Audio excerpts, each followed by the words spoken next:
76મા ગણતંત્ર દિવસની દેશભરમાં ખૂબ જ ધૂમધામથી ઉજવણી કરવામાં આવી રહી છે।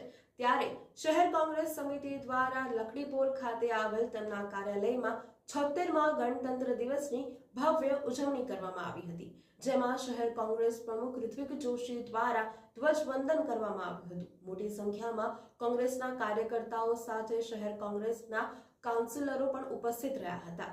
વિપક્ષના નેતા ચંદ્રકાંત શ્રીવાસ્તવ તેમજ પૂર્વ વિપક્ષ નેતા અમીબેન રાવત પણ વિશેષ ઉપસ્થિત રહ્યા હતા અને ધ્વજવંદન 76મા ગણતંત્ર દિવસ નિમિત્તે વડોદરા શહેર કોંગ્રેસ દ્વારા ધ્વજવંદન કાર્યક્રમ કરવામાં આવ્યો। વર્ષોની પરંપરા મુજબ ગણતંત્ર દિવસ વર્ષગાંઠ નિમિત્તે રાષ્ટ્રીય પાર્ટીઓ દ્વારા ધ્વજવંદનનો કાર્યક્રમ કરવામાં આવતો હોય છે, ત્યારે આજ રોજ વડોદરા શહેર કોંગ્રેસ સમિતિ દ્વારા લખડીપોર ખાતે આવેલા તેમના કાર્યાલય સ્થિત ધ્વજવંદનનો કાર્યક્રમનું આયોજન કરવામાં આવ્યું હતું।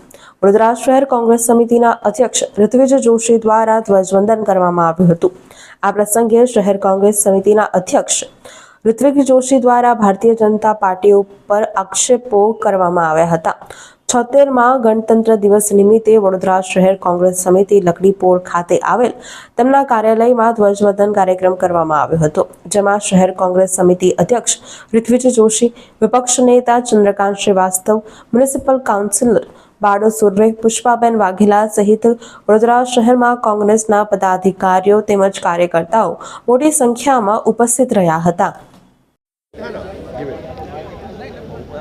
વડોદરા શહેરના અને ભારત દેશના તમામ નાગરિકોને 76th રિપબ્લિક ડેની ખૂબ ખૂબ શુભકામનાઓ આપું છું। ભારતનું બંધારણ આ દિવસે એસ્ટાબ્લિશ થયું ને આ જ દિવસે ઇન્ડિયન નેશનલ કોંગ્રેસ દ્વારા સંપૂર્ણ સ્વરાજની ઘોષણા થઈ હતી 1930માં। સ્વરાજ મળ્યું, પોતાનું બંધારણ આવ્યું, બંધારણમાં ખૂબ હકો બી મળ્યા। તમામ લોકો પોતાના હકથી સજાગ થાય ને પોતાના હક માટે વોકલ થાય ને એના માટે લડત કરે, કારણ કે ઘણી જગ્યાએ હવે બંધારણ સાથે ચેડા થઈ રહ્યા છે, ત્યારે નાગરિકોના હકો છીનવાઈ જશે એની બી લોકોને ભીતિ છે। તો પોતાના હક માટે જાગૃત થઈને લોકો અવાજ ઉઠાવે એવી એક અપેક્ષા લોકો પાસે છે। સાથે બંધારણમાં ખૂબ આપણી પાસે ડ્યુટીઝ બી છે અને દેશ પ્રત્યે, પર્યાવરણ પ્રત્યે અને દુનિયા પ્રત્યે આવનાર પેઢી માટે આપણી જે ડ્યુટીઝ છે એ બી પરિપૂર્ણ કરીએ એના માટે બી તમામને અપીલ કરું છું। વડોદરા શહેરની વાત કરીએ તો વડોદરા શહેરનું પાછલું વર્ષ ખૂબ ખરાબ હતું। હરણી બોટકાંડથી શરૂઆત થઈ, પૂર આવ્યું, આ તમામ તમે જોશો તો ખૂબ મોટા ભ્રષ્ટાચાર ને એની પાછળ નાગરિકોના હકો છીનવાઈ ગયા છે, નદીના હકો છીનવાઈ ગયા છે, નદીનો પોતાનો જે વિસ્તાર હતો એ વિસ્તાર છીનવાઈ ગયો છે અને વડોદરા શહેરમાં 25,000 કરોડથી વધારેનું નુકસાન આ પુરાણોને, આ દબાણોના લીધે થયું છે, જે ગેરકાયદેસર બંધારણીય દબાણો થયા છે ને એ દૂર કરવાની આપણે માંગણી કરી છે।